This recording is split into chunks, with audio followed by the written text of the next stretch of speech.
नमस्कार, मैं स्वतंत्र कुमार और आप सभी का स्वागत करता हूं आपके अपने चैनल शॉर्ट हैंड टीम पर। तो दोस्तों, आज की इस वीडियो में रामधारी सिंह गुप्ता खंड 2 के प्रतिलेखन संख्या 30 के डिक्टेशन को हम लोग लेने वाले हैं। इसे हम दो अलग अलग स्पीड में लेंगे, पहली बार में 90 की स्पीड में, तो दूसरी और आखिरी बार में इसी डिक्टेशन को हम लोग 100 की स्पीड में लेने वाले हैं। लेकिन अगर आपको ये नहीं पता है कि इसे संकेत लिपि में किस प्रकार से लिखा जा सकता है, यानी इस प्रतिलेखन के प्रत्येक शब्द की आउटलाइन क्या होगी, तो आप हमारे शॉर्ट हैंड टीम ऐप को डाउनलोड कर सकते हैं। ऐप का लिंक इसी वीडियो के ठीक नीचे डिस्क्रिप्शन बॉक्स में आपको मिल जाएगा। ऐप को डाउनलोड करके इस प्रतिलेखन के प्रत्येक शब्द की आउटलाइन को आप जान सकते हैं। इसके साथ ही साथ बहुत सारे और भी कोर्सेज आपको ऐप पे मिल जाते हैं। तो 90 की स्पीड में आपका डिक्टेशन स्टार्ट होगा। 5 सेकेंड के बाद, तब तक के लिए आप रेडी रहें।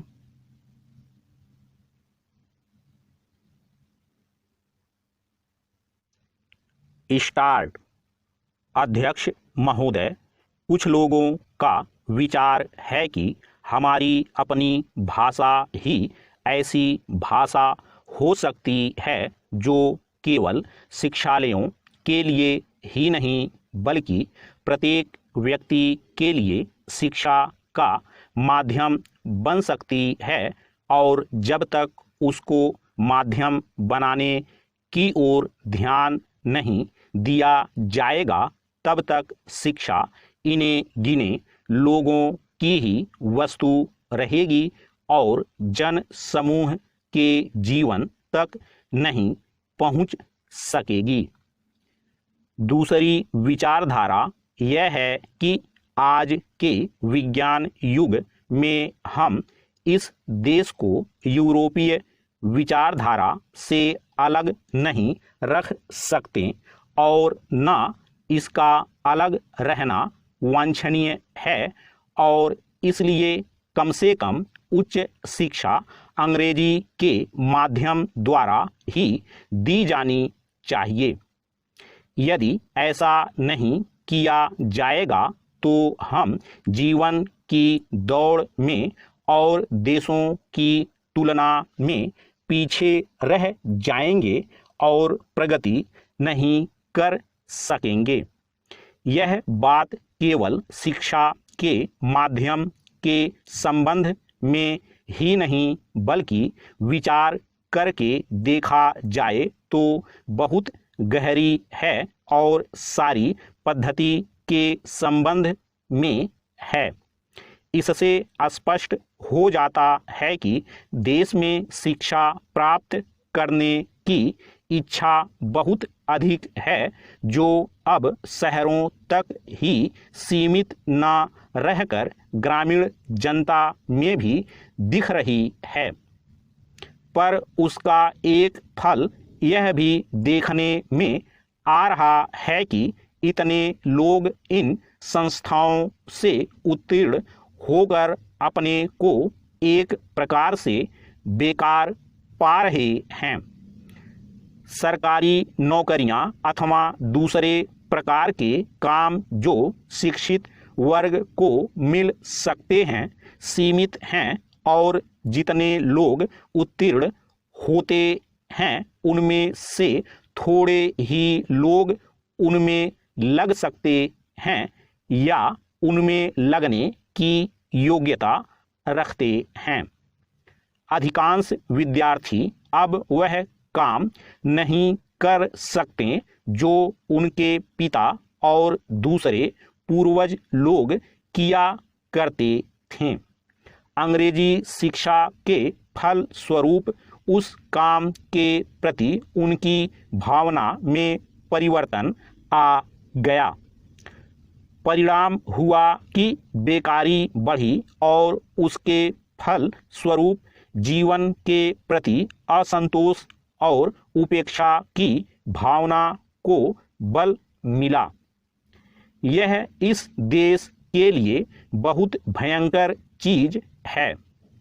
इसलिए हम इस विषय पर मौलिक रूप से विचार करें कि जो पद्धति आज चल रही है और जिस पर हम इतना व्यय करके युवक और युवतियों को बहुत बड़ी संख्या में शिक्षित कर रहे हैं, वह आज की परिस्थितियों के कहाँ तक अनुकूल और लाभदायक है।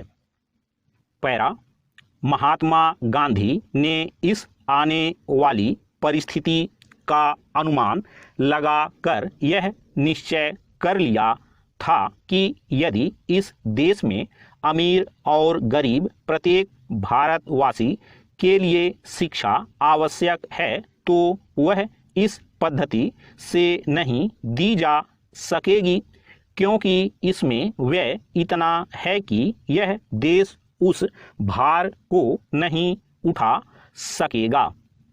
इन्हीं दोनों विचारों से उन्होंने नई तालीम की पद्धति निकाली, जिसको अन्य देशों के उच्च कोटि के शिक्षा शास्त्रियों ने भी शास्त्रीय ढंग से विचार करके उपयोगी और लाभदायक ठहराया। महात्मा जी के विचार से जहाँ तक मैं उसको समझ सकता हूँ, इस पद्धति में अपने दो मौलिक तथ्य थे। एक तो इसमें शिक्षा केवल पुस्तकों के द्वारा ही दी जाए। स्टॉप। दोस्तों, इसी डिक्टेशन को दूसरी बार में हम लोग 100 की स्पीड में लेंगे और आपका समय स्टार्ट होगा 5 सेकंड के बाद। तब तक के लिए आप रेडी रहें।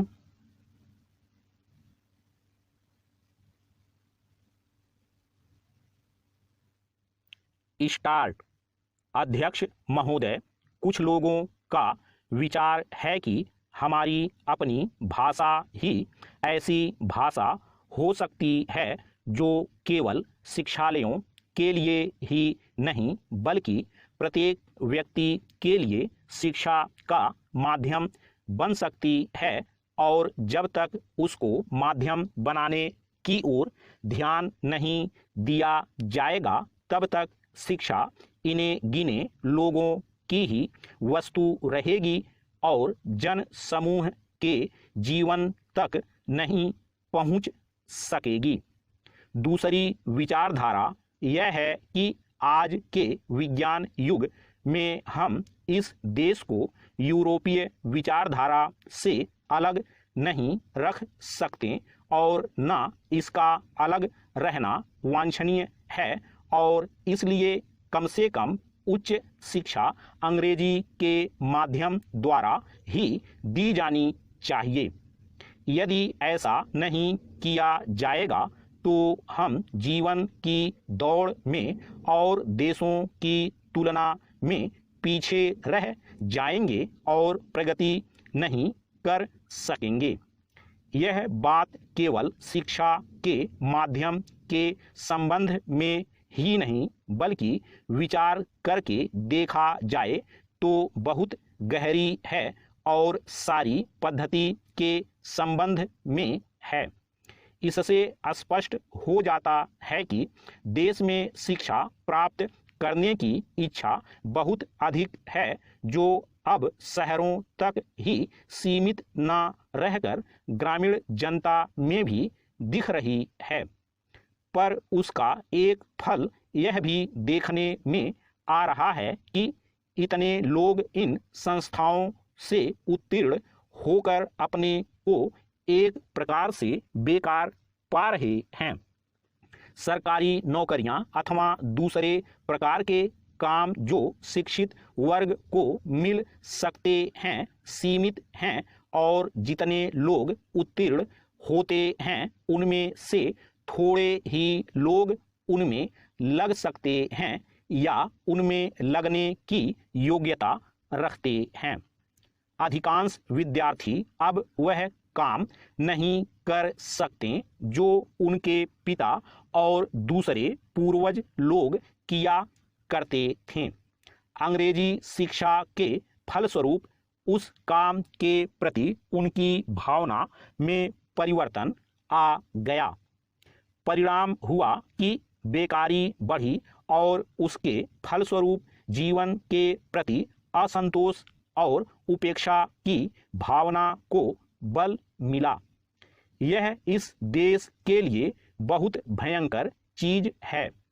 इसलिए हम इस विषय पर मौलिक रूप से विचार करें कि जो पद्धति आज चल रही है और जिस पर हम इतना व्यय करके युवक और युवतियों को बहुत बड़ी संख्या में शिक्षित कर रहे हैं, वह आज की परिस्थितियों के कहाँ तक अनुकूल और लाभदायक है।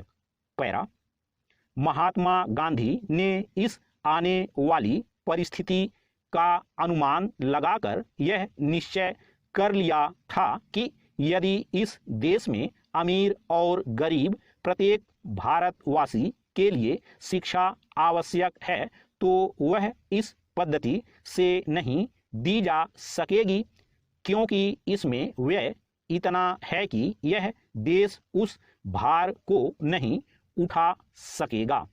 इन्हीं दोनों विचारों से उन्होंने नई तालीम की पद्धति निकाली, जिसको अन्य देशों के उच्च कोटि के शिक्षा शास्त्रियों ने भी शास्त्रीय ढंग से विचार करके उपयोगी और लाभदायक ठहराया। महात्मा जी के विचार से जहाँ तक मैं उसको समझ सकता हूँ, इस पद्धति में अपने दो मौलिक तथ्य थे। एक तो इसमें शिक्षा केवल पुस्तकों के द्वारा ही दी जाए। स्टॉप।